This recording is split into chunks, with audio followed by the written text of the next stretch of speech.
Welcome to Night Crime Stories. Tonight, we examine the case of the son of Sam, a phantom who terrorized New York City with a .44 caliber revolver, leaving cryptic letters and a trail of fear across the 5 boroughs. Settle in, turn off the lights, and let the case unfold. Maintain a contemplative, journalistic tone throughout.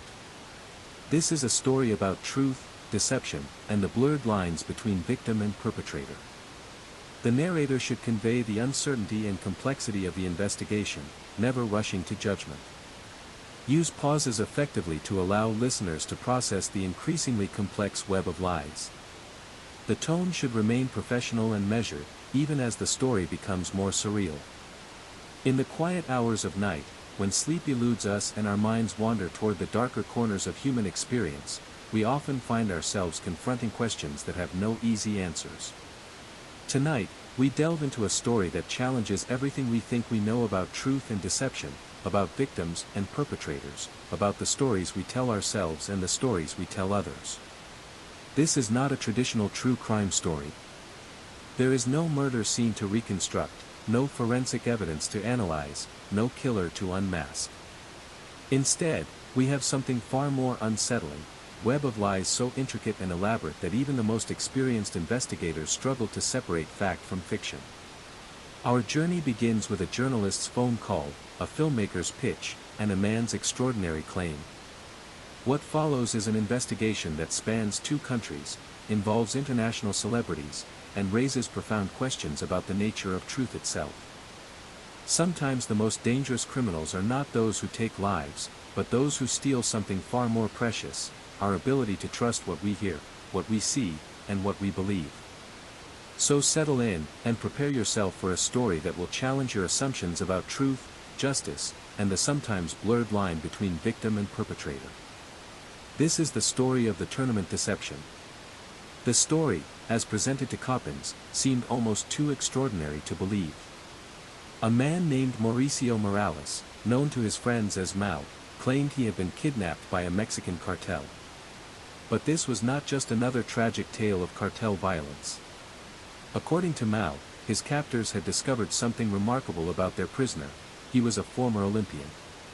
And rather than simply demanding ransom or executing him, these criminals had allegedly forced him to participate in something that sounded like it belonged in a Hollywood thriller rather than real life. An intercartel sporting tournament. A competition where his life hung in the balance with every serve, every point, every match. A gladiatorial contest in the modern world, where athletic prowess determined not just victory or defeat, but life or death. McKay Coppins had been reporting on complex stories for years. He understood the difference between a compelling narrative and verifiable truth. His initial reaction was skepticism, the kind of healthy doubt that separates professional journalists from amateur storytellers. The story had all the elements of a perfect thriller: international intrigue, life-or-death stakes, the underground world of organized crime, and a protagonist with Olympic credentials. It was almost too perfect. But Coppins also understood that the most unbelievable stories sometimes turn out to be true. The world is full of extraordinary circumstances, of people who find themselves in situations that defy logic and probability. Cartels were known for their creativity and violence, their elaborate methods of intimidation and control. Could they have devised something as theatrical as an intercartel sporting tournament? Was it possible that somewhere in Mexico, criminal organizations had created their own version of the ancient Roman Colosseum? The journalist agreed to meet with Mauricio Morales. If nothing else, he could quickly determine whether this was a story worth pursuing or simply another elaborate hoax. What he didn't anticipate was that this initial meeting would launch him into one of the most complex investigations of his career, a journey that would take him from comfortable American newsrooms to the dangerous streets of Mexico City, from interviews with alleged victims to confrontations with international con artists. When Coppins first sat down with Mao, he found a man who seemed genuinely traumatized. Mao spoke with the halting delivery of someone who had experienced something beyond ordinary comprehension. His hands shook slightly as he recounted details of his alleged captivity. His eyes carried the distant look that Coppins had seen in other survivors of violent crime. The emotional responses seemed authentic, the trauma appeared real. But as a journalist, Coppens knew that appearances could be deceiving. Skilled manipulators could manufacture emotional responses. Pathological liars often believed their own fabrications so completely that they displayed all the physiological signs of truth-telling. He would need to verify every detail, trace every claim, and follow every lead before he could determine whether Mauricio Morales was a victim deserving of sympathy or a perpetrator deserving of exposure. The story Mao told was both horrifying and captivating. He described being taken from his daily routine, thrust into a nightmare world where his athletic background became both a blessing and a curse. The cartels, according to Mao, had somehow discovered his Olympic past and saw an opportunity. Rather than treating him as just another kidnapping victim, they elevated him to a different category entirely, a competitor in their twisted games. Mao claimed that multiple cartels participated in these tournaments, that they had developed elaborate rules and scoring systems, that they wagered enormous sums of money on the outcomes. He described being housed in makeshift facilities, being given just enough food and rest to maintain his competitive edge, being told that his performance would determine whether he lived to see another day. The details were specific enough to seem credible, yet fantastic enough to strain credulity. Mao could describe the faces of his captors, the layout of the facilities where he was held, the other competitors who shared his fate. He spoke of matches played under armed guard, of audiences comprised entirely of criminals, of victories that meant survival and defeats that meant death. But questions remain. Why had no other survivors of these alleged tournaments come forward? How had the cartels maintained such secrecy around events that supposedly involved dozens of participants and spectators? Where was the physical evidence of these elaborate competitions? And perhaps most importantly, if these tournaments were real, why was Mauricio Morales willing to risk his life by talking about them? Coppens understood that verifying Mao's story would require more than interviews and emotional assessment.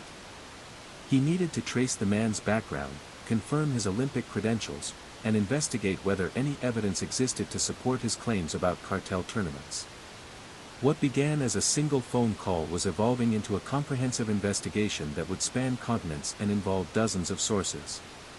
The first step was establishing Mauricio Morales's athletic credentials. If he had indeed been an Olympian, there would be records, photographs, news coverage, and other athletes who remembered him. The Olympic Games are among the most documented sporting events in human history. Every competitor is photographed, every result is recorded, every participant becomes part of an official record that spans decades. Coppens began his research with Olympic databases, searching for any record of Mauricio Morales representing Mexico or any other country in international competition. He contacted officials with the International Olympic Committee, reached out to Mexican athletic federations, and attempted to verify the specific sport and time period when Mao claimed to have competed. What he discovered was more complicated than a simple confirmation or denial. There were records of athletes with similar names, competitors who had represented Mexico in various sports during the timeframes Mao mentioned. But none of the records perfectly matched the story Mao had told. Some details aligned while others contradicted his claims.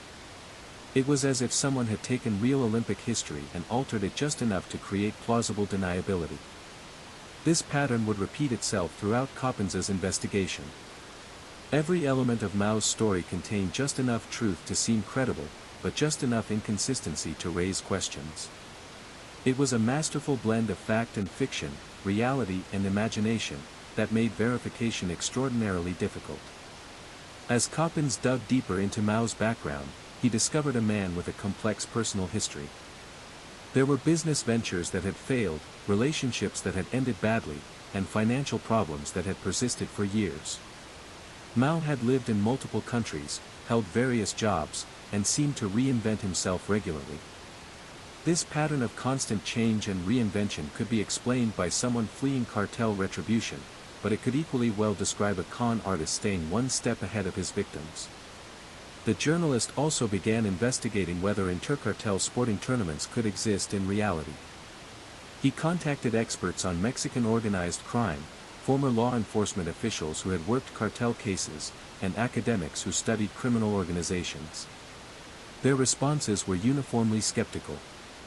While cartels were known for their brutality and their willingness to engage in psychological warfare, the idea of elaborate sporting competitions seemed far-fetched. Cartels operated as businesses, focused on profit margins and territorial control. They engaged in violence when necessary to protect their interests, but they avoided unnecessary attention and complexity. The logistics of organizing intercartel tournaments would be enormous, securing venues, transporting participants, maintaining security, and ensuring secrecy among dozens or hundreds of people. The risk-to-benefit ratio seemed entirely wrong for organizations that typically chose the most efficient path to their objectives. But Coppens also learned that cartels had been known to engage in psychological operations designed to intimidate rivals and demonstrate power. There were documented cases of elaborate executions, symbolic displays of violence, and competitions between criminal organizations. While intercartel sporting tournaments seemed unlikely, they were not entirely outside the realm of possibility. As his investigation progressed, Coppens found himself drawn deeper into Mao's world.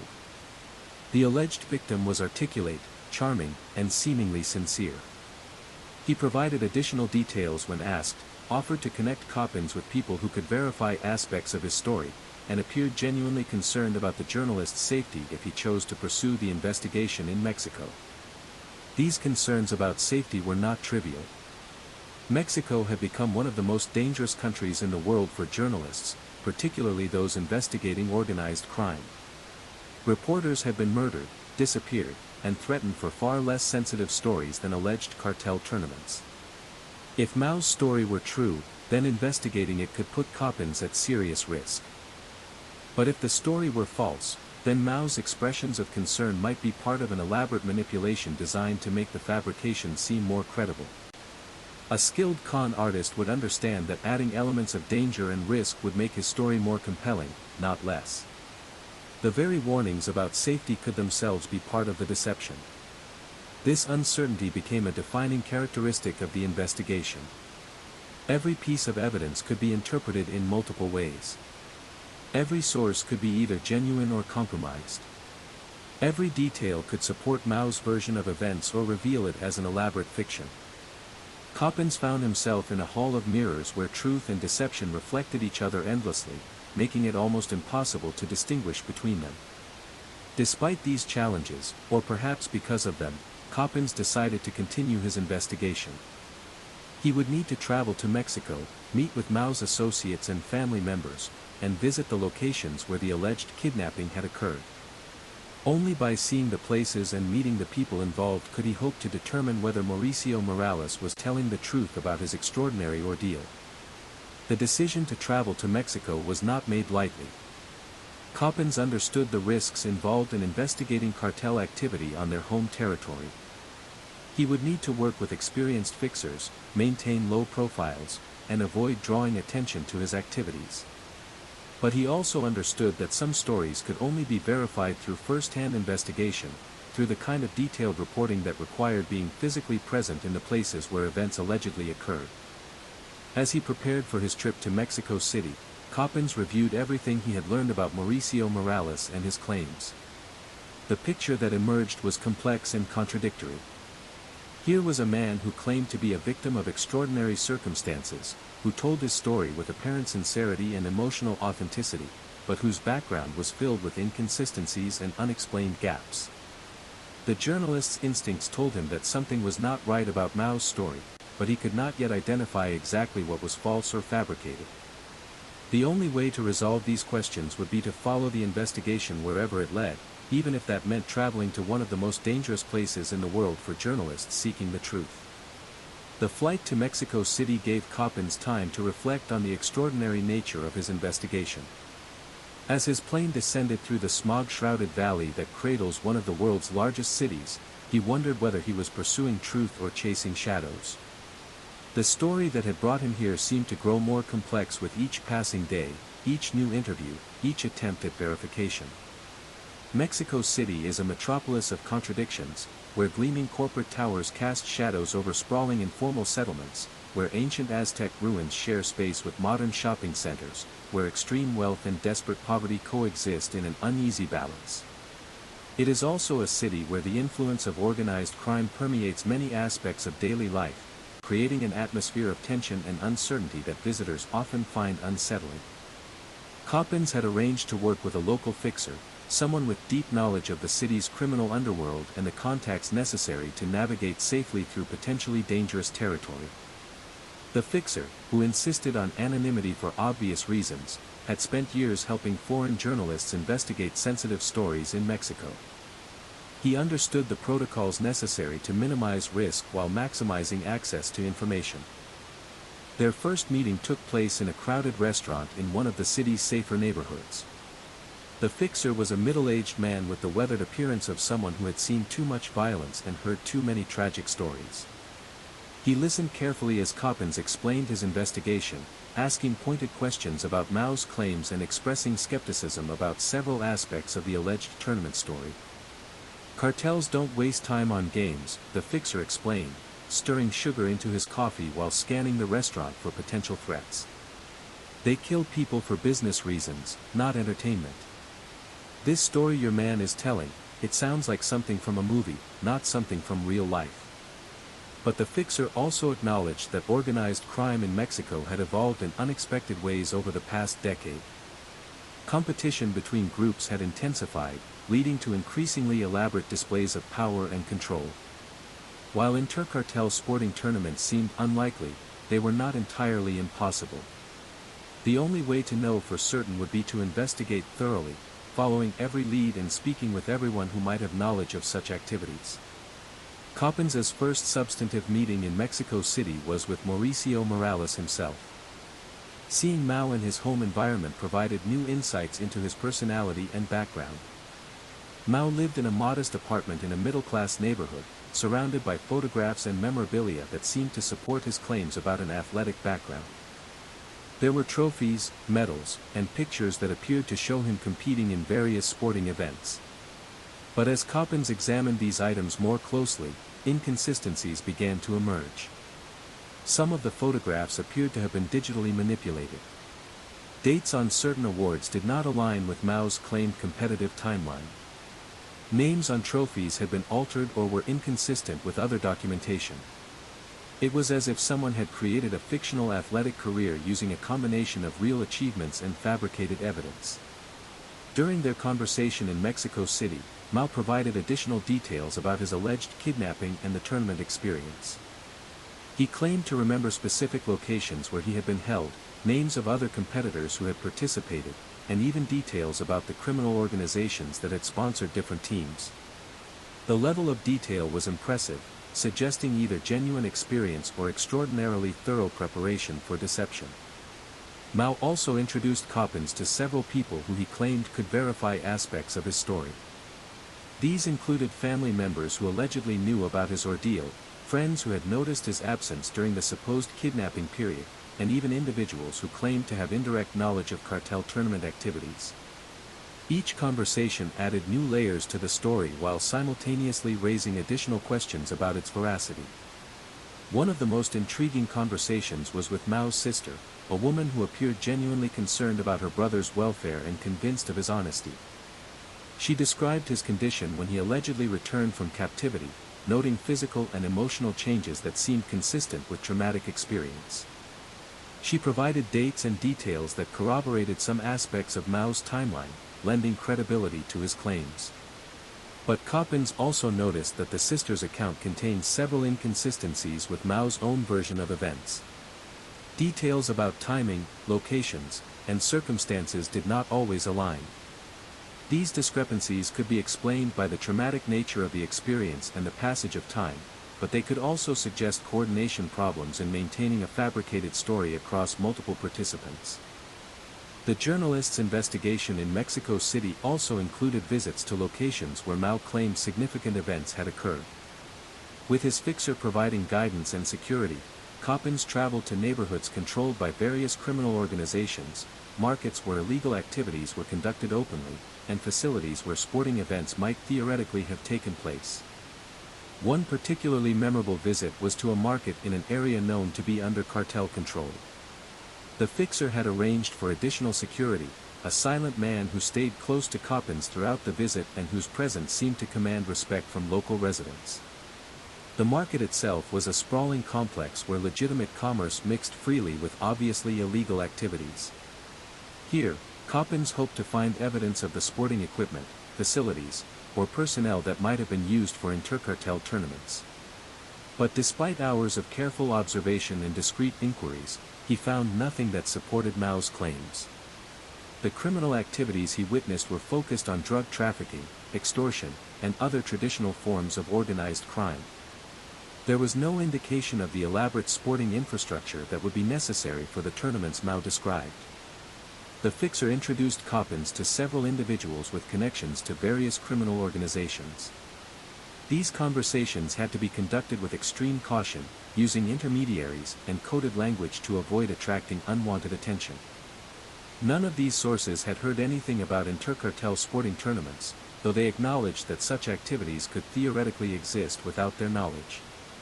One source, a man who claimed extensive knowledge of cartel activities in central Mexico, was particularly dismissive of Mao's claims. These groups are businessmen, he explained during a brief conversation in a crowded bus station. They compete for territory and profit, not for sport. If they wanted to humiliate rivals, they would do it with bullets, not tennis rackets. As his investigation in Mexico City progressed, Coppins began to notice patterns that troubled him. Many of the people Mao had introduced as witnesses or sources seemed to know each other in ways that went beyond their alleged connection to his story. Phone numbers and addresses sometimes overlapped in suspicious patterns. Stories that should have been independent often contained identical phrases or details that suggested coordination rather than authentic separate experiences. Most disturbing of all, Coppins began to suspect that some of the people he was meeting might not be who they claimed to be. Names, backgrounds, and personal details sometimes shifted between conversations. People who claimed to have known Mao for years occasionally revealed knowledge gaps that seemed inconsistent with long-term relationships. It was as if he had entered a carefully constructed theatrical production rather than conducting a legitimate journalistic investigation. The revelation that would ultimately expose the true nature of Mao's deception came from an unexpected source. While conducting routine background checks on the people Mao had introduced him to, Coppins discovered that several of them had connections to activities that had nothing to do with cartel kidnappings or sporting tournaments. Instead, they appeared to be involved in an entirely different kind of criminal enterprise, international fraud. The first indication came when Coppins attempted to verify the identity of a man Mao had introduced as a former fellow competitor in the alleged tournaments. The man had provided what appeared to be credible testimony about his own experiences in cartel captivity, complete with emotional details and physical scars that seemed to corroborate his claims. But when Coppins tried to verify the man's background, he discovered that the identity he had provided was entirely fabricated. The real person whose identity had been assumed was living quietly in another country and had never traveled to Mexico or been involved in any kind of sporting competition. Photographs that the imposter had provided as evidence of his athletic background had been stolen from the real person's social media accounts and altered to support the false narrative. The emotional testimony, the physical scars, and the detailed knowledge of supposed tournament activities were all part of an elaborate performance. As Coppins dug deeper into this network, he began to understand that the tournament story was just one element of a much larger criminal enterprise. The people around Mao were not victims of cartel violence but perpetrators of sophisticated international fraud. They had created false identities, fabricated traumatic experiences, and developed elaborate backstories to support various schemes designed to extract money, attention, or both from unsuspecting victims. The journalist's investigation revealed that this network had been active for years, moving from country to country and adapting their fraudulent schemes to local circumstances and opportunities. In some locations, they posed as refugees fleeing violence. In others, they claimed to be entrepreneurs seeking investment for humanitarian projects. The tournament story appeared to be their latest creation, designed to attract attention from filmmakers, journalists, and other potential sources of profit. One of the most shocking discoveries was that some members of this network had legitimate connections to international celebrities and humanitarian organizations. They had managed to gain access to high-profile individuals and prestigious institutions, using these connections to enhance their credibility and expand their opportunities for fraud. The scope of their deception was far broader than Coppens had initially imagined. Among the most disturbing revelations was evidence that the network had successfully deceived several well-meaning organizations and individuals who had provided them with money, resources, or platform access based on their fraudulent claims. Humanitarian groups had offered assistance believing they were helping trauma victims. Journalists had written sympathetic stories without adequate verification. Filmmakers had begun developing projects based on fabricated accounts of extraordinary experiences. The connection to Yoko Ono emerged through documentation that Coppens discovered during his investigation in Mexico City. Members of the fraud network had apparently convinced the famous artist and activist that they were legitimate humanitarian workers helping victims of cartel violence. They had received financial support and public endorsement based on completely fabricated claims about their work and background. This revelation was particularly troubling because it demonstrated how sophisticated the network's operations had become. They were not simply running small-scale confidence games but had developed the capability to deceive internationally recognized figures and institutions. The implications extended far beyond the tournament story to encompass a pattern of fraud that had affected numerous victims across multiple countries.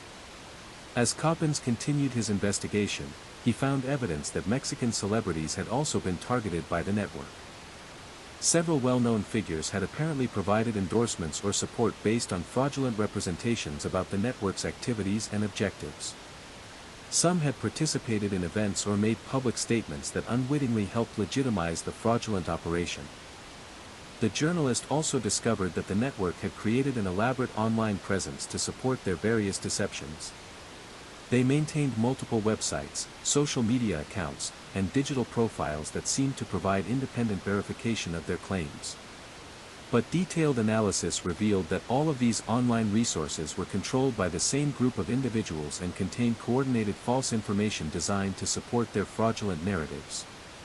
Perhaps most troubling of all was evidence that the network had developed sophisticated methods for manufacturing physical evidence to support their false claims. They had created fake documents, manipulated photographs, and even staged crime scenes to provide apparent corroboration for their stories. The level of planning and execution required for these deceptions was extraordinary, suggesting a criminal enterprise far more serious than simple confidence games. As the true scope of the deception became clear, Coppens began to understand why his initial investigation had been so confusing and contradictory. Every piece of evidence he had encountered was the product of careful manipulation designed to create just enough credibility to seem plausible while maintaining enough ambiguity to avoid definitive exposure. The network had anticipated the kind of verification efforts that journalists typically conduct and had prepared countermeasures for each type of investigation. Coppens realized that his investigation had uncovered something far more significant than a simple hoax or publicity stunt. The network he had discovered represented a new form of international crime that exploited the interconnected nature of modern media and the public's fascination with extraordinary stories. They had weaponized empathy, turning people's natural desire to help victims of violence into an opportunity for profit and manipulation. The implications of this discovery extended far beyond journalism to encompass broader questions about truth, verification, and trust in an era of sophisticated information manipulation. The network's success in deceiving educated, well-intentioned people suggested that traditional methods of fact-checking and verification might be inadequate for dealing with the new forms of deception that modern technology makes possible. The deeper Coppens dug into the fraud network, the more complex and disturbing the picture became. What had initially appeared to be a single fabricated story about cartel tournaments was revealed to be just one thread in an elaborate web of international deception that spanned multiple countries, involved dozens of participants, and had successfully manipulated numerous victims over a period of years. Through careful analysis of financial records, travel documents, and communication patterns, Coppens began to map the structure of the criminal organization. At its center was a core group of perhaps 6 to 8 individuals who appeared to coordinate activities and make strategic decisions. These core members moved frequently between countries, rarely staying in one location long enough to attract sustained attention from law enforcement authorities. Surrounding this inner circle was a larger network of associates who played supporting roles in various fraudulent schemes. Some provided technical expertise, creating false documents and manipulating digital evidence. Others served as performers, taking on false identities and delivering convincing testimony about fabricated experiences. Still others acted as facilitators, making introductions and providing access to potential victims. The network's operations were remarkably sophisticated, incorporating elements of traditional confidence games with modern information warfare techniques. They understood how to exploit psychological vulnerabilities in their targets, how to create false but convincing documentation, and how to maintain operational security while conducting complex criminal activities across international boundaries. One of their most effective strategies involved the systematic cultivation of relationships with individuals and organizations in positions of influence or authority. They would identify journalists, activists, celebrities, and humanitarian workers who might be sympathetic to their fabricated causes, then gradually develop these relationships over months or even years before attempting to extract benefits. The process typically began with the creation of compelling backstories that combined elements of genuine tragedy with extraordinary circumstances designed to attract attention. Members of the network would assume false identities as refugees, trafficking victims, or survivors of violence, then approach their targets with requests for assistance that seemed modest and reasonable. Once initial contact was established, the network would gradually increase their requests for support while simultaneously providing their targets with apparent verification of their claims. This verification often took the form of introductions to other network members posing as independent sources, fabricated documentation that seemed to corroborate their stories, and carefully staged events that appeared to provide first-hand evidence of their circumstances. The psychological manipulation involved in these operations was extraordinary. The network had clearly studied their targets carefully, identifying not just their professional interests but also their personal vulnerabilities and motivations. They crafted their approaches to appeal specifically to each target's particular combination of humanitarian concerns, professional ambitions, and emotional needs. In some countries, network members posed as refugees fleeing political persecution. They would approach human rights organizations with compelling stories of government oppression, complete with fabricated documentation and carefully coached emotional testimony. Once they gained the organization's trust and support, they would gradually expand their requests for assistance while using their newfound credibility to approach other potential victims. In other locations, they focused on the entertainment industry, approaching producers, directors, and writers with extraordinary stories that seemed perfectly suited for film or television adaptation. The tournament story that had brought them to Coppens's attention appeared to be an example of this approach, designed to attract interest from filmmakers while simultaneously providing opportunities to approach journalists and other media professionals. The network's operations in the humanitarian sector were particularly disturbing because they exploited the genuine desire of many organizations to help victims of violence and oppression. Several legitimate NGOs had apparently provided significant resources to network members based on fabricated claims about their backgrounds and needs. In some cases, the deception had continued for years, with network members successfully maintaining false identities while receiving ongoing support from well-intentioned donors. Perhaps most troubling was evidence that the network had infiltrated academic institutions, with members assuming false identities as researchers or students studying various aspects of international crime, human trafficking, or humanitarian assistance.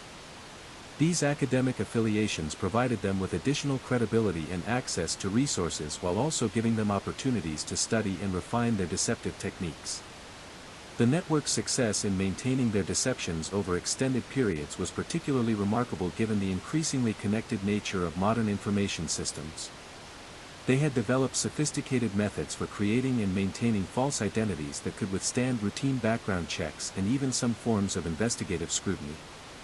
This included the creation of false educational credentials, fabricated employment histories, and manufactured personal relationships that could provide apparent verification of their claims. Technology played a crucial role in enabling their operations. They used social media manipulation, search engine optimization, and digital document creation to build convincing online personas that supported their false identities. They also employed communication technologies that made it difficult for investigators to trace their activities or establish definitive proof of coordination between different network members. As Coppens pieced together the full scope of the network's activities, he began to understand that he had stumbled upon something unprecedented in the history of international fraud. The combination of traditional confidence-gained techniques with modern technology and sophisticated understanding of institutional vulnerabilities had created a new form of criminal enterprise that was extraordinarily difficult to detect and even more difficult to prosecute. The implications extended far beyond the immediate victims to encompass broader questions about how society could protect itself against such sophisticated forms of deception. Traditional approaches to fraud prevention were designed for simpler schemes that operated within single jurisdictions and targeted individual victims. The network Coppens had discovered represented a new category of international organized crime that existing legal and institutional frameworks seemed inadequately equipped to address. Understanding how the fraud network had achieved such remarkable success required examining not just their technical methods but also their sophisticated understanding of human psychology. As Coppens analyzed their operations, he began to recognize that these criminals had essentially weaponized empathy, turning people's natural desire to help others into a vulnerability that could be systematically exploited. The psychological manipulation employed by the network operated on multiple levels simultaneously. At the most basic level, they crafted narratives that triggered powerful emotional responses in their targets. Stories of survival against impossible odds, of individuals overcoming extraordinary trauma, of victims who had somehow transformed their suffering into strength, these narratives appealed to fundamental human desires to witness triumph over adversity and to participate in meaningful rescue efforts. But the network's approach went far beyond simple emotional manipulation. They had clearly studied the specific psychological profiles of their intended victims, identifying not just general vulnerabilities but also the particular combination of personal and professional motivations that could be most effectively exploited in each case. For journalists, they emphasized the potential for career-defining stories. For filmmakers, they highlighted the dramatic possibilities of their fabricated experiences. For humanitarian workers, they focused on opportunities to provide assistance to deserving victims. The network's understanding of institutional psychology was equally sophisticated. They recognized that organizations, like individuals, had particular vulnerabilities and blind spots that could be exploited. Humanitarian NGOs, for example, were often under pressure to demonstrate impact and effectiveness to donors, making them susceptible to compelling stories about successful intervention efforts. Academic institutions valued unique research opportunities and access to unusual populations, creating openings for network members posing as exceptional case studies.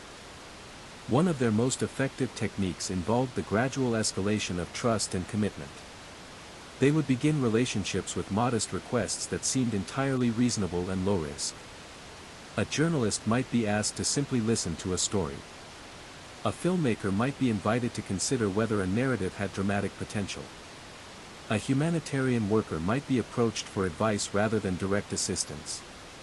These initial interactions served multiple purposes. They allowed network members to assess their targets more thoroughly, identifying specific vulnerabilities and interests that could be exploited later. They also created psychological commitment through the principle of consistency. Once someone had agreed to small requests and expressed interest in a story or cause, they became more likely to agree to larger requests and more invested in believing that their initial judgment had been correct. The network was particularly skilled at creating what psychologists call social proof, evidence that other credible people had already validated their claims. They would introduce targets to other supposed victims, expert witnesses, and authority figures who could provide independent verification of their stories. What targets didn't realize was that these additional sources were also network members, creating a closed loop of false verification that was extremely difficult to detect. The timing of their approaches was also carefully calculated to maximize psychological impact. They often contacted potential victims during periods of personal or professional stress, when people might be more susceptible to emotional appeals and less likely to conduct thorough verification efforts. They monitored their targets' public statements and social media activity to identify optimal moments for contact. The network's creation of false trauma narratives represented a particularly sophisticated form of psychological manipulation. They understood that people generally find it difficult to challenge claims about traumatic experiences, partly out of empathy for potential victims and partly because trauma can manifest in ways that seem inconsistent or contradictory to those who haven't experienced it themselves. The network also exploited cognitive biases that affect how people process information and make decisions. The availability heuristic, for example, causes people to judge the probability of events based on how easily they can recall similar cases. By crafting stories that contained elements from widely publicized true cases of cartel violence or human trafficking, network members made their fabricated experiences seem more plausible than they actually were. Confirmation bias played an equally important role in their success. Once targets began to believe aspects of the network stories, they became more likely to interpret ambiguous evidence in ways that supported their initial beliefs rather than challenging them. The network provided just enough genuine-seeming evidence to trigger this bias, then relied on their target's own psychological tendencies to maintain belief in the face of contradictory information. The network's understanding of professional psychology was particularly evident in their approach to journalists. They recognized that reporters are trained to be skeptical but also motivated by the desire to uncover important stories that others have missed. By presenting themselves as sources for potentially significant scoops, they could overcome journalistic skepticism while simultaneously appealing to professional ambitions. They also understood how to exploit the time pressures and resource constraints that affect modern journalism. By providing what appeared to be exclusive access to extraordinary stories, they could discourage the kind of extensive verification efforts that might expose their deceptions. The competitive nature of contemporary media created additional pressure for rapid publication, further reducing opportunities for thorough investigation. The network's approach to filmmakers revealed similar psychological sophistication. They understood that the entertainment industry values dramatic narratives with clear protagonists, antagonists, and story arcs that can engage audiences emotionally. By crafting their fabricated experiences to match these narrative requirements, they could appeal to filmmakers' professional instincts while making their stories seem more credible. Perhaps most disturbing was evidence that the network had studied and exploited the psychology of humanitarian work. They understood that people who choose careers helping others are often motivated by powerful desires to make meaningful differences in the world. By positioning themselves as deserving victims who could benefit from assistance, they could tap into these motivations while making skepticism seem callous and inappropriate. The psychological impact of discovering these deceptions on their victims was severe and lasting.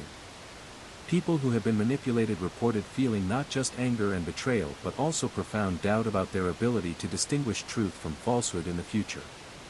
The network had not just stolen money or resources but had damaged their victims' confidence in their own judgment and their willingness to help others in need. This secondary victimization represented perhaps the most serious long-term consequence of the network's activities. By exploiting people's best impulses and turning their desire to help others into a source of vulnerability, the criminals had created lasting damage that extended far beyond their immediate targets to encompass broader social trust and cooperation. As Coppens's investigation progressed through the early months of 2025, the carefully constructed facade of Mauricio Morales and his associates began to crumble under sustained scrutiny. What had initially appeared to be an isolated case of a possible hoax was revealing itself to be part of a vast criminal enterprise that had operated successfully for years by exploiting the best intentions of well-meaning individuals and institutions around the world. The breakthrough that would ultimately expose the full scope of the deception came through financial analysis. Working with forensic accountants and following money trails across multiple countries and currencies, Coppens was able to establish clear connections between apparently unrelated individuals who had all, at various times, claimed to be victims of different forms of violence or persecution. Bank records revealed that funds donated to support supposed refugees in one country were being transferred to accounts controlled by alleged trafficking victims in another country. Money provided to assist supposed former child soldiers was flowing to accounts linked to people claiming to be survivors of domestic terrorism. The financial connections made clear that these seemingly separate cases were all part of a coordinated operation designed to multiply the number of opportunities for fraudulent fundraising. The network's financial operations were sophisticated, involving multiple layers of shell companies, cryptocurrency transactions, and international transfers designed to obscure the ultimate destination of funds. They had established accounts in countries with strong banking secrecy laws and used professional money laundering services to convert donations and investments into untraceable assets. Coppins discovered that some network members had even gone so far as to establish legitimate charitable organizations that could receive tax-deductible donations from well-meaning supporters. These organizations claimed to provide assistance to various categories of victims but were actually fronts for the network's fraudulent activities.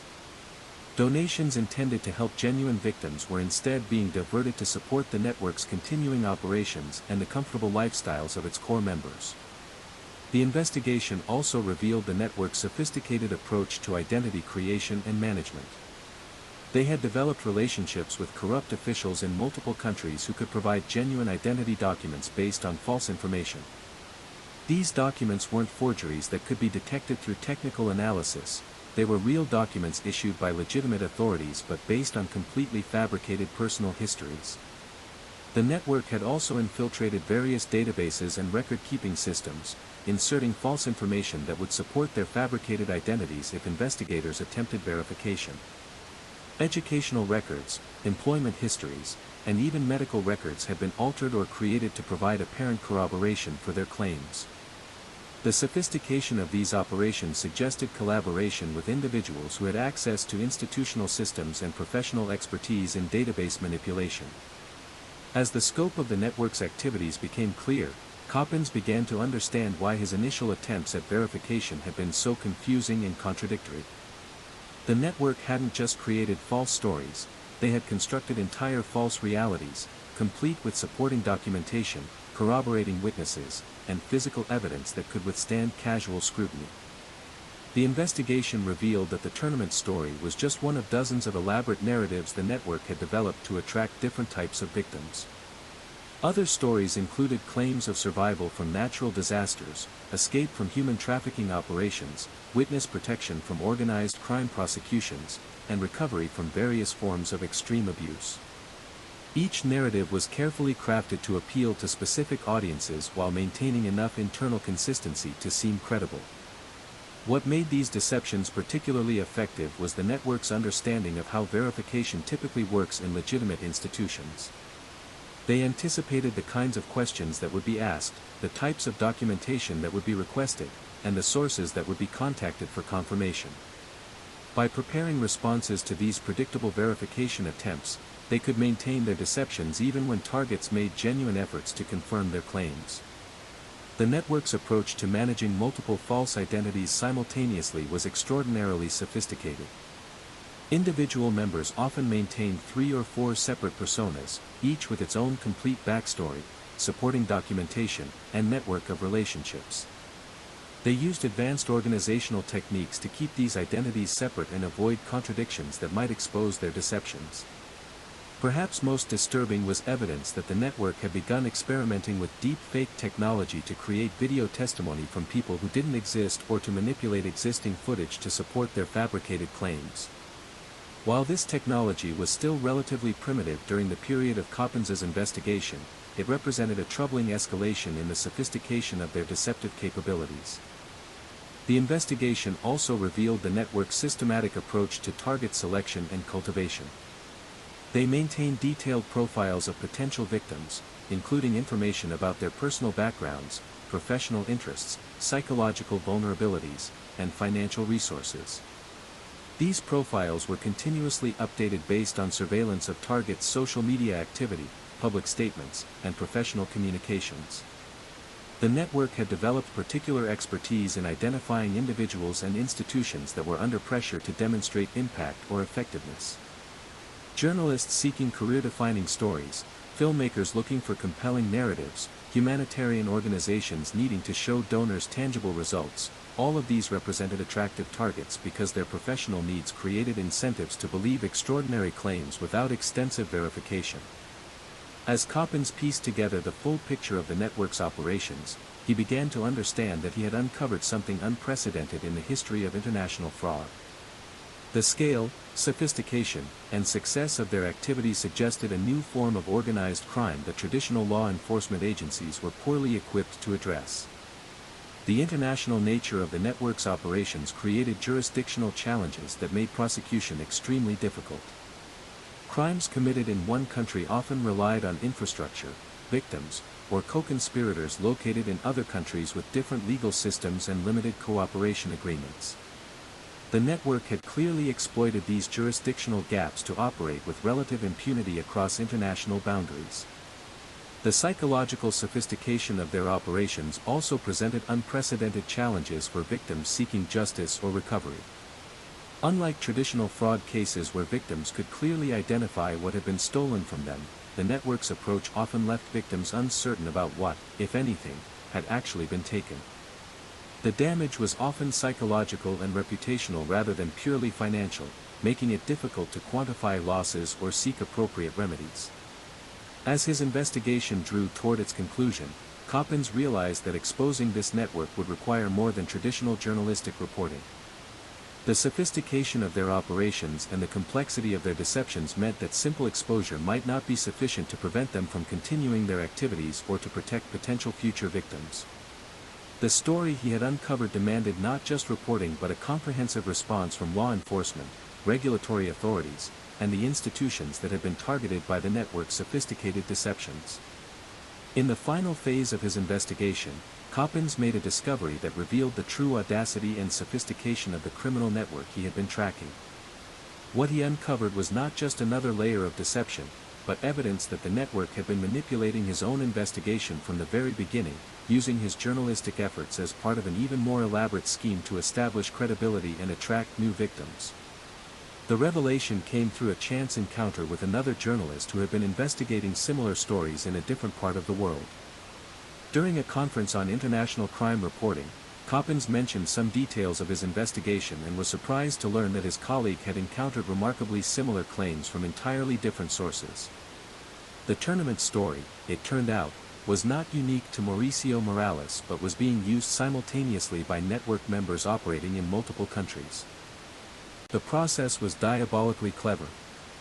By engaging with a respected journalist from a prestigious publication, the network could claim to be cooperating with legitimate media investigation efforts.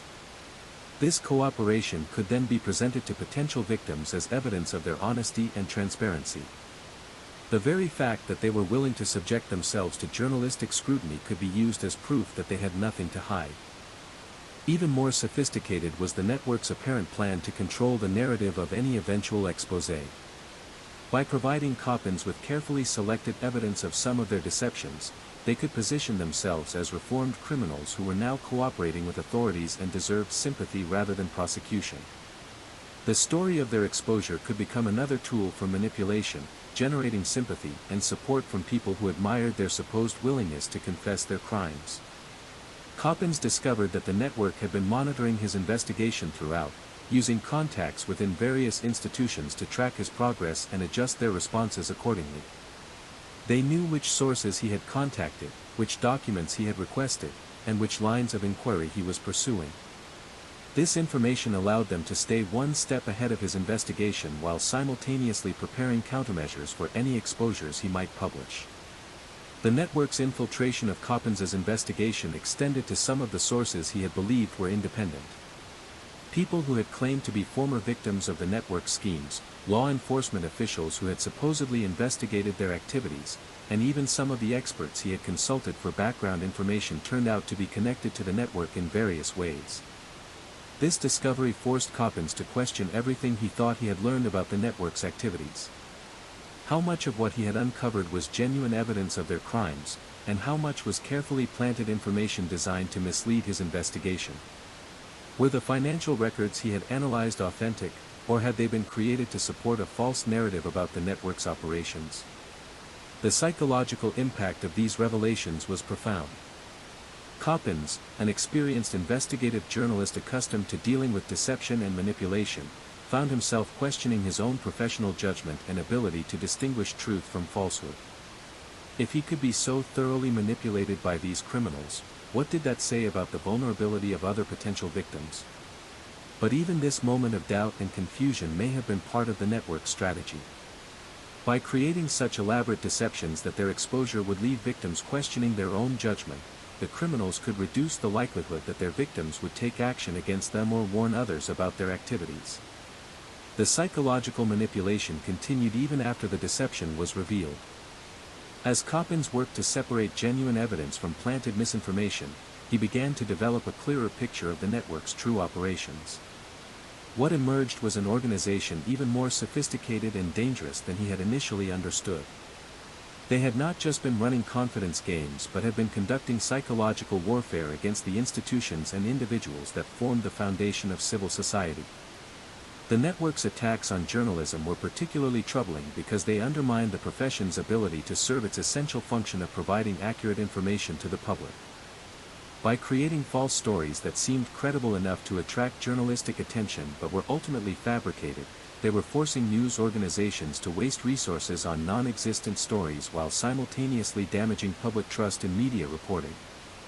Their infiltration of humanitarian organizations was equally serious because it diverted resources from genuine victims while creating suspicion about the legitimacy of charitable work more broadly.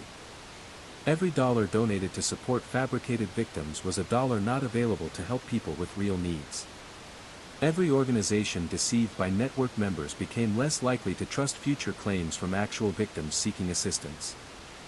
The network's manipulation of academic institutions represented an attack on the production of knowledge itself. By infiltrating universities and research organizations with false information and fabricated case studies, they were corrupting the scholarly record and undermining the reliability of research in fields related to international crime, human trafficking, and humanitarian assistance. Perhaps most insidious was the network's systematic exploitation of empathy and altruism, the human qualities that make cooperation and mutual assistance possible. By weaponizing these positive impulses, they were not just committing individual crimes but were attacking the social bonds that hold communities together. As Coppens prepared to publish his investigation, he faced complex ethical questions about how to expose the network's activities without causing additional harm to their victims or providing information that other criminals could use to develop similar schemes. The sophistication of the network's operations meant that simply describing their methods could serve as an instruction manual for future fraudsters. He also had to consider the possibility that his expose itself might be part of an even larger scheme that he had not yet uncovered. The network's demonstrated ability to manipulate complex investigations over extended periods meant that he could not be entirely certain that his understanding of their activities was complete or accurate. Despite these concerns, Coppens concluded that the public interest in exposing the network's activities outweighed the risks associated with publication. The sophistication and success of their operations meant that they would likely continue victimizing people unless their methods were exposed and countermeasures were developed. The final irony of the investigation was that the tournament story that had started everything, the tale of intercartel sporting competitions that had seemed so extraordinary and unbelievable, turned out to be one of the network's less ambitious deceptions. Compared to their systematic infiltration of international institutions and their successful manipulation of celebrities, politicians, and humanitarian organizations, the tournament narrative was almost modest in scope. But perhaps that was the point. The tournament story served as a kind of gateway deception, dramatic enough to attract attention but not so large in scope that it would trigger comprehensive investigations. It was designed to test the waters, to see whether their methods could successfully deceive sophisticated targets before moving on to more ambitious schemes. As Coppens completed his investigation and prepared his report for publication, he realized that he had uncovered something unprecedented in the history of crime reporting. The network he had investigated represented a new form of criminal enterprise that exploited the interconnected nature of modern society and the rapid pace of contemporary communication to achieve unprecedented scope and sophistication in their deceptive operations. The publication of Coppens's investigation in the Atlantic sent shockwaves through multiple communities that had been infiltrated by the fraud network. As readers processed the complex story of systematic deception, the true scope of the damage began to emerge. What had initially appeared to be an isolated case of possible fabrication was revealed to be part of a much larger crisis of institutional trust and verification that had implications far beyond the specific crimes committed by this particular network. Within hours of the article's publication, coppins began receiving messages from people around the world who recognized elements of their own experiences with the network or similar operations. Journalists reported having been approached with stories that contained suspicious similarities to the tournament narrative. Humanitarian workers described encounters with alleged victims whose claims now seemed questionable in light of the investigation's revelations. Academic institutions began conducting internal reviews to determine whether they had been infiltrated by network members posing as researchers or subjects. Several universities discovered that they had provided resources, credentials, or platforms to individuals whose identities and backgrounds were now suspect. The process of verifying the legitimacy of various research projects and academic collaborations proved extraordinarily complex and time-consuming. Humanitarian organizations faced even more difficult challenges in responding to the investigation's findings. Unlike academic institutions, which primarily risked reputational damage and wasted resources, charitable organizations had to confront the possibility that they had diverted money and assistance from genuine victims to support elaborate criminal schemes. The psychological impact on individual victims of the network's deceptions was severe and lasting. People who had been manipulated reported not just anger and betrayal but profound uncertainty about their ability to distinguish truth from falsehood in the future. Some withdrew from professional activities that required them to evaluate claims from potential sources or beneficiaries. Others became hypervigilant, viewing all extraordinary claims with suspicion that sometimes extended to legitimate cases. Law enforcement agencies in multiple countries began investigating various aspects of the network's activities, but they quickly encountered the jurisdictional and evidentiary challenges that had allowed the criminal organization to operate successfully for so long. The international nature of the network's operations meant that evidence was scattered across multiple legal systems with different standards for sharing information and coordinating prosecutions. The financial investigation proved particularly complex because the network had used sophisticated money laundering techniques that made it difficult to trace the ultimate destination of funds or to calculate the total amount of money involved in their schemes. Some assets had been converted to cryptocurrency and moved through multiple exchanges. Others had been invested in legitimate businesses or real estate in countries with strong asset protection laws. Technology companies began examining whether their platforms had been used to support the network's deceptive operations. Social media platforms discovered extensive networks of fake accounts that had been used to create false social proof for the network's claims. Search engines found evidence of systematic manipulation designed to ensure that fabricated supporting evidence appeared prominently in verification searches. The entertainment industry faced its own reckoning as filmmakers, producers, and writers realized that they had been targeted by the network's sophisticated approach to developing false but compelling narratives. Several film projects based on fabricated stories were canceled, resulting in significant financial losses and reputational damage for the companies and individuals involved. Perhaps most troubling were the secondary effects on legitimate victims of various forms of violence and persecution. As institutions became more skeptical about extraordinary claims and more demanding in their verification processes, genuine victims found it increasingly difficult to obtain the assistance and support they needed. The network's crimes had not just harmed their direct victims but had created an atmosphere of suspicion that affected innocent people seeking help. Professional organizations began developing new protocols for verification and fact-checking that would be more resistant to the sophisticated deception techniques the network had employed. Journalism schools started teaching courses on advanced verification methods. Humanitarian organizations implemented more rigorous screening processes for potential beneficiaries. But these institutional responses also raised troubling questions about the balance between protection against fraud and accessibility for legitimate victims. The more sophisticated the verification requirements became, the more difficult it was for genuine victims, particularly those from marginalized communities with limited documentation, to access assistance. Academic researchers began studying the network's methods to better understand how such sophisticated deceptions could be prevented in the future. The interdisciplinary nature of the problem, involving elements of psychology, technology, criminology, and international law, required collaboration between experts from multiple fields who had rarely worked together previously. International organizations began discussing the need for new forms of cooperation to address criminal enterprises that operated across jurisdictional boundaries and exploited the gaps between different legal systems. The network's success demonstrated that traditional approaches to international law enforcement were inadequate for addressing sophisticated transnational criminal organizations. The technology industry faced pressure to develop new tools for detecting and preventing the kinds of systematic deception the network had employed.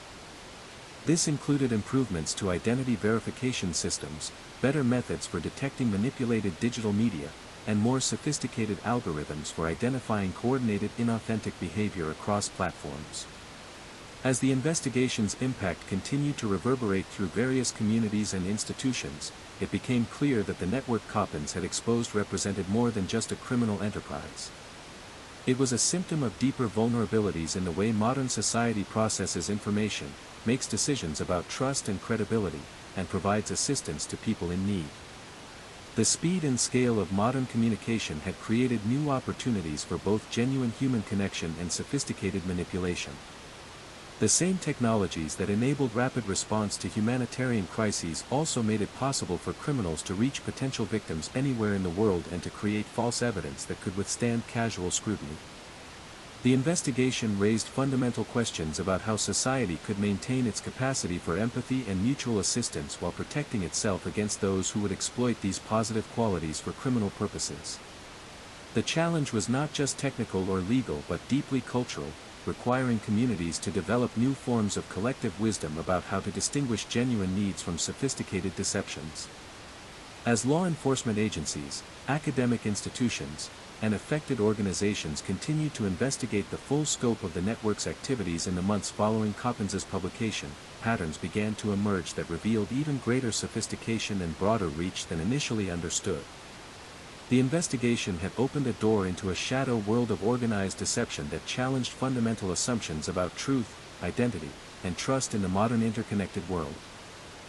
Forensic analysis of the network's communications and digital infrastructure revealed that their operations had been planned and executed with military-level precision and professionalism.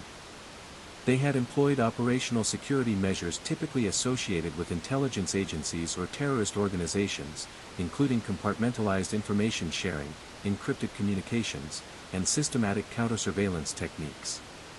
The network had maintained detailed psychological profiles of hundreds of potential targets, including journalists, filmmakers, humanitarian workers, academics, and celebrities. These profiles included not just professional information but personal details about family relationships, financial pressures, career ambitions, and psychological vulnerabilities that could be exploited to increase the likelihood of successful manipulation. Perhaps most disturbing was evidence that the network had developed what amounted to a training program for new recruits, teaching sophisticated methods of deception, identity creation, and psychological manipulation. Training materials discovered during the investigation included detailed manuals on how to create convincing trauma narratives, how to manufacture supporting evidence, and how to maintain false identities over extended periods. The network's recruitment methods were particularly insidious because they often targeted people who were themselves victims of various forms of hardship or marginalization. Individuals facing economic desperation, legal problems, or social isolation were recruited with promises of financial rewards and community belonging. Once involved, they found it difficult to extract themselves from the network's activities due to both psychological dependence and fear of legal consequences. The investigation revealed that the network had been operating for far longer than initially suspected, with evidence of similar schemes dating back more than a decade. Over this period, they had refined their methods through trial and error, learning from failed deceptions and developing increasingly sophisticated approaches to target selection and manipulation. The network's infiltration of social media platforms was far more extensive than initially realized. They had created thousands of fake accounts across multiple platforms, using sophisticated techniques to make these accounts appear genuine and well-established. These fake accounts were used to provide social proof for their fabricated stories, to conduct surveillance on potential targets, and to amplify false narratives that supported their various schemes. The network's approach to document forgery was particularly advanced, involving not just the creation of false documents but the infiltration of legitimate record-keeping systems to insert false information that would appear authentic during verification efforts. They had developed relationships with corrupt officials in multiple countries who could provide genuine identity documents based on fabricated information. Perhaps most troubling was evidence that the network had been studying and adapting to the verification methods commonly used by journalists, humanitarian organizations, and other potential targets.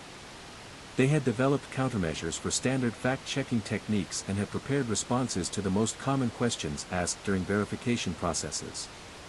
The investigation also revealed that the tournament story that had originally brought the network to Coppens's attention was just one of dozens of fabricated narratives they had developed to appeal to different types of targets. Other stories included claims of survival from natural disasters, escape from human trafficking operations, recovery from various forms of extreme abuse, and witness protection from organized crime prosecutions. Each of these narratives was carefully crafted to exploit specific psychological vulnerabilities in particular target audiences. The network had developed a sophisticated understanding of what kinds of stories would appeal to journalists seeking career-defining scoops, filmmakers looking for compelling dramatic content, and humanitarian workers motivated by desires to help victims of various forms of violence or oppression. The network's international operations revealed a level of cultural sophistication that suggested extensive research and planning. They adapted their approaches to local contexts, understanding not just language differences but cultural expectations, legal systems, and institutional structures that might affect their success in different countries. Law enforcement analysis suggested that the network represented a new form of organized crime that combined elements of traditional confidence games with modern information warfare techniques. Their operations required coordination between specialists in psychology, technology, finance, and international law, a level of professional expertise typically associated with legitimate corporations or government agencies. The investigation also revealed connections between this network and other criminal enterprises engaged in similar activities. Rather than operating in isolation, they appeared to be part of a broader ecosystem of sophisticated fraud operations that shared techniques, resources, and intelligence about potential targets and law enforcement activities. Intelligence agencies began investigating whether the network's activities might have connections to state-sponsored information warfare operations.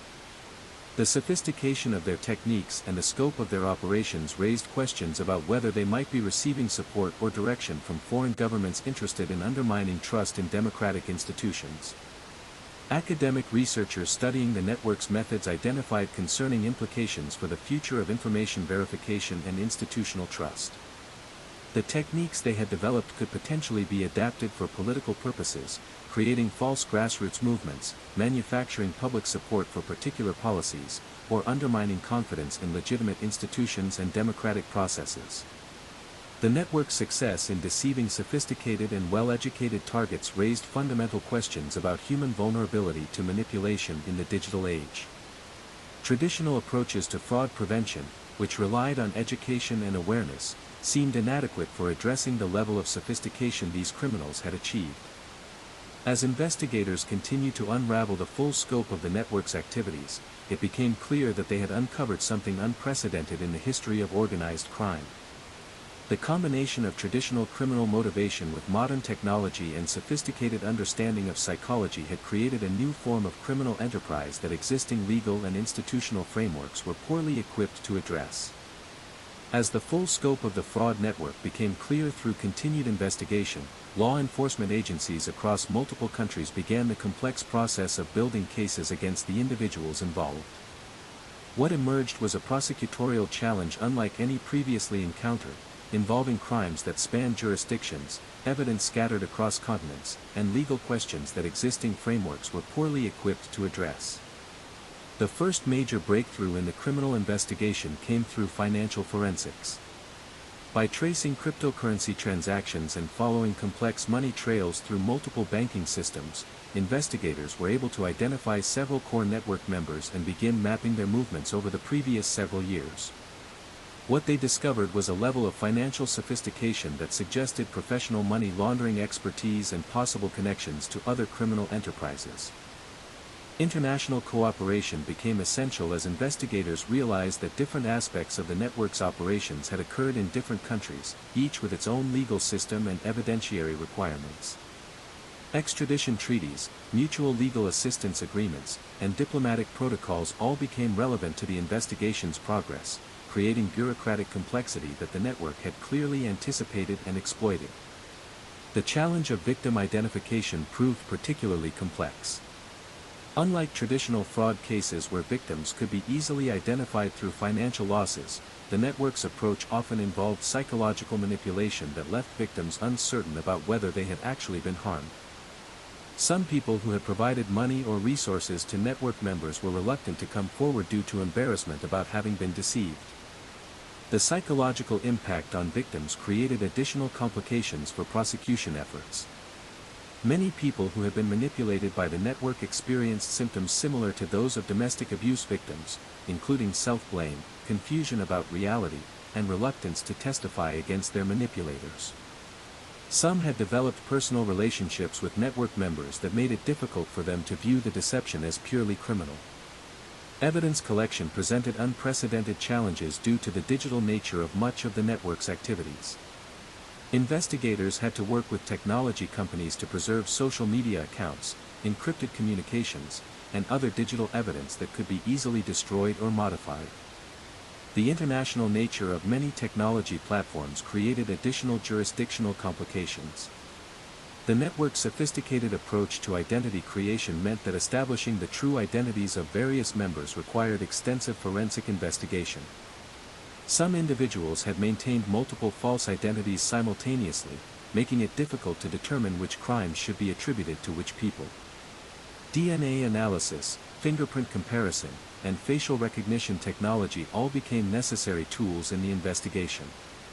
As arrest warrants were issued and prosecutions began, the network demonstrated its continued sophistication through legal defense strategies that exploited weaknesses in international cooperation and evidentiary standards. Some members fled to countries without extradition treaties.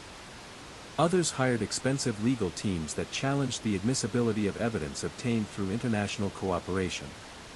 The first major trial began in a jurisdiction where several network members had been arrested on charges including conspiracy to commit fraud, money laundering, and identity theft. The prosecution faced the challenge of explaining to a jury the complex psychological manipulation techniques the defendants had employed, as well as the international scope of their operations. Expert witnesses included psychologists who testified about manipulation techniques, technology specialists who explained digital evidence, and international law enforcement officials who described the coordination required to track the network's activities across multiple countries. The trial became an education in modern forms of organized crime that few legal professionals had previously encountered. Defense attorneys employed strategies. Defense attorneys employed strategies that attempted to portray their clients as victims themselves, claiming they had been manipulated by more sophisticated criminal leaders or had been forced to participate through threats or coercion. Some argued that the elaborate nature of the deception suggested their clients lacked the sophistication to be the masterminds prosecutors claimed they were. The prosecution countered by presenting evidence of the systematic training programs the network had operated, demonstrating that even lower-level members had received extensive instruction in deception techniques and had been fully aware of the criminal nature of their activities. Phone recordings and encrypted messages revealed detailed planning discussions and celebrations of successful manipulations. Public interest in the trials was intense, with media coverage focusing on the unprecedented nature of the crimes and their implications for trust in institutions. However, this attention created additional challenges for prosecutors, as some network members attempted to use their newfound notoriety to claim that they were being persecuted for exposing vulnerabilities in humanitarian and journalistic institutions. The sentencing phase of the trials raised complex questions about appropriate punishment for crimes that had caused primarily psychological rather than financial harm. Traditional fraud sentencing guidelines were based on monetary losses, but many of the network's victims had suffered damage to their professional reputations, personal relationships, and psychological well-being that was difficult to quantify in financial terms. Civil litigation began in parallel with criminal prosecutions, as victims sought to recover damages and institutional victims tried to recoup resources that had been diverted through fraudulent schemes. These civil cases faced their own challenges, particularly in establishing standing for victims who had suffered primarily reputational or psychological harm rather than clear financial losses. The network's international operations created venue shopping opportunities for both prosecutors and defense attorneys, as different jurisdictions offered different advantages in terms of evidence rules, sentencing guidelines, and procedural protections. Some cases were consolidated to avoid conflicting judgments, while others proceeded separately due to jurisdictional limitations. Asset recovery efforts proved partially successful, with investigators seizing properties, bank accounts, and other assets in multiple countries. However, the network's sophisticated financial planning meant that significant amounts of money had been converted to forms that were difficult or impossible to recover, including cryptocurrency that had been moved through privacy-focused networks. The investigation also revealed connections to other criminal networks engaged in similar activities, leading to expanded prosecutions that targeted what appeared to be an emerging ecosystem of sophisticated fraud organizations. Intelligence sharing between law enforcement agencies improved as investigators realized they were dealing with a new form of transnational organized crime. International organizations began developing new protocols for cooperation in cases involving sophisticated digital evidence and psychological manipulation techniques. The network's success had demonstrated weaknesses in existing frameworks for international law enforcement cooperation that needed to be addressed to prevent similar crimes in the future. As prosecutions continued and the full impact of the network's activities became clear, broader questions emerged about how society could protect itself against similar sophisticated deception campaigns in the future. The case had revealed fundamental vulnerabilities in the way modern institutions verify claims, assess credibility, and provide assistance to people in need. Educational institutions began developing new curricula to train journalists, humanitarian workers, and other professionals in advanced verification techniques specifically designed to counter sophisticated psychological manipulation. These programs combine traditional fact-checking skills with education about cognitive biases, social engineering techniques, and digital forensics methods. Technology companies implemented new policies and tools designed to detect and prevent the kinds of coordinated deception campaigns the network had employed. Machine learning algorithms were developed to identify patterns of behavior associated with sophisticated fraud operations, including the creation of false supporting evidence and the coordination of multiple fake identities. Humanitarian organizations redesigned their intake and verification processes to better protect against sophisticated deception while maintaining accessibility for legitimate victims. This balancing act proved extraordinarily difficult, as many of the most vulnerable people seeking assistance lacked the documentation and verifiable backgrounds that more rigorous screening processes require. The journalism industry began implementing new standards for verification of extraordinary claims, particularly those involving alleged criminal activity or human rights abuses. These standards included requirements for multiple independent sources, technical analysis of supporting evidence, and consultation with experts in relevant fields before publication. Academic researchers continued studying the network's methods to better understand the psychological and social factors that had made their deceptions so successful. This research revealed troubling implications about human vulnerability to manipulation in an era of information overload and decreased institutional trust. Government agencies began reviewing their own vulnerability to similar deception campaigns, recognizing that the techniques used to manipulate journalists and humanitarian workers could potentially be adapted for intelligence operations or political interference. Counterintelligence training was expanded to include education about sophisticated psychological manipulation techniques. International treaties and cooperation agreements were updated to better address crimes that involved sophisticated digital evidence, psychological manipulation, and coordination across multiple jurisdictions. The network's success had revealed gaps in existing legal frameworks that needed to be addressed to enable effective prosecution of similar cases. The technology industry faced increased scrutiny about its role in enabling sophisticated deception campaigns. Platform policies were updated to better detect and prevent coordinated inauthentic behavior, but the rapid pace of technological development meant that new vulnerabilities were constantly emerging. Public awareness campaigns were developed to educate people about sophisticated manipulation techniques and the importance of critical thinking when evaluating extraordinary claims. However, These campaigns faced the challenge of promoting healthy skepticism without creating excessive cynicism that might prevent people from providing assistance to legitimate victims. The long-term psychological impact on victims continued to unfold as prosecutions progressed. Support groups were established for people who had been manipulated by the network, providing both emotional assistance and practical guidance for recognizing and avoiding similar deceptions in the future. Research into the network's activities revealed connections to broader trends in information warfare and social manipulation that extended beyond criminal activity into political and ideological contexts. Academic and government researchers began studying how the techniques used by the network might be adapted for state-sponsored information operations or political interference campaigns. The case became a watershed moment in the evolution of fraud prevention, marking the transition from traditional approaches focused on financial crimes to more sophisticated frameworks designed to address psychological manipulation and institutional infiltration. Law enforcement agencies worldwide updated their training and procedures based on lessons learned from the investigation. Years after the initial investigation, the network's impact continued to reverberate through the institutions and communities they had targeted. Trust in humanitarian organizations remained damaged among some donor communities. Journalists reported increased difficulty in convincing sources to share sensitive information due to concerns about verification and exposure.